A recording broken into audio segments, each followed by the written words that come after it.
ஒன்றுபட்டால் ஒன்று வாழ்வு என்ற பழமொழிக்கு இணங்க இங்குள்ள பள்ளிவாசல் நிர்வாகம் மற்றும் இங்குள்ள இந்திய முஸ்லீம் அனைவரும் மற்றும் வெளியூரில் உள்ள அனைத்து இந்திய முஸ்லீம்களும் ஒன்று திரண்டு இந்த மண்டபம் எழுவதற்கு மிகவும் உறுதுணையாக இருந்திருக்கார்கள்.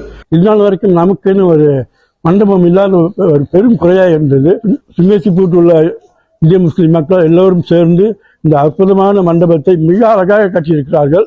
மேலும் இந்த மண்டபம் முடியும் தருவாயில் இருக்கிறது. இறைவனரால் நல்லபடியாக முடிந்து நாம் எல்லோரும் அங்கு அமர்ந்து பல நிகழ்ச்சிகளை சிறப்பாக செய்ய வேண்டும் என்று எதிர்பார்க்கிறேன். நான் 53 வருஷமா இந்த சுங்கேசிப்பூரில் இருக்கிறேன். எங்கள் அத்தாலாம் இருக்கும்போது கூட இந்த பள்ளிவாசலில் நிர்வாகத்தில் இருந்தாங்க. இப்போ இவ்வளவு நாளுக்கு அப்புறம் இந்த பள்ளிவாசல் இப்போ தான் பள்ளிவாசல் பக்கத்தில் ஒரு தேவான் கட்டுறதுக்கு முயற்சி பண்ணியிருக்கிறாங்க. இந்த சுங்கேசிப்பூரில் உள்ள அனைத்து இஸ்லாமிய குடும்பங்களும் சேர்ந்து ஒரு நல்ல முயற்சி எடுத்திருக்கிறாங்க. இப்போ நம்ம என்ன கேட்டுக்கிட்டிங்கன்னா, நம்மளாம் பிள்ளைங்களுக்கு எதுவும் நிற்காது வைக்கிறதா ஒன்று வீட்டில் வைப்போம், இல்லைன்னா அடுத்தவங்க மற்ற இனத்தோட தேவாலயத்தை போய் நம்ம வைக்கிறோம். இப்போ நமக்குன்னு இந்த ஒரு தேவாலயம் இருந்துச்சுன்னா சுக்குர் அல்ஹம்துலில்லாஹ். பள்ளிவாசலில் எந்த ஒரு விதமான நிகழ்ச்சி நடந்தாலும் எல்லாமே அந்த தேவாலயம் வச்சுக்கலாம். நம்ம பள்ளிவாசல் எதிர்பார்க்க தேவையில்லை. ஏன்னா பள்ளிவாசல் தொழுவுற இடம், அந்த தேவாலயம் இருந்துச்சுன்னா மற்ற நிகழ்ச்சிகள் அதில் வச்சுக்கலாம். இப்போ நான் பள்ளிவாசலுக்குன்னு ஒரு தொகை கொடுத்துருக்கிறேன். அந்த மாதிரி இன்ஷா அல்லாஹ் இந்த இந்திய முஸ்லீம் பள்ளிவாசல் சுங்கேசிப்பூரில் இருக்கிறவங்க அனைவரும் இந்த பள்ளிவாசலுக்காக ஏதாவது அவங்களால என்ற உதவிகளை செஞ்சாங்கன்னா எனக்கு ரொம்ப சந்தோஷமா இருக்கும்.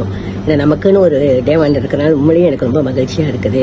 இந்த தேவான் 80% நல்லபடியாக முடிஞ்சிருச்சு. ஒன்று 20% தான் இருக்குது. அந்த 20% தான் கொஞ்சம் பொருளாதாரம் குறைவா இருக்குது. அதனால இந்த மாதிரி இந்த சுங்கேசிப்பூரில் இருக்கிற மக்களும் மற்ற இடத்துல உள்ள இந்திய முஸ்லீம்களும் ஆதரவு கொடுத்தீங்கன்னா ரொம்ப சந்தோஷமா இருக்கும். இந்த நோன்புக்குள்ள இந்த தேவானை கட்டி முடிக்கலான்னு முழு முயற்சியோடு இருக்கிறாங்க. வசதி பூர்வமான இடமா இருக்குது. அதனால எனக்கு ரொம்ப சந்தோஷமா இருக்கு. இந்த தேவானை ரொம்ப சீக்கிரம் கட்டி முடிக்கணும்னு நானும் ரொம்ப அவளோட இருக்கிறேன். பெருமானின் நன்னுரை பேணி நானிலமேல் தினம் வாழ்வோமே, நாம் நானிலமேல் தினம்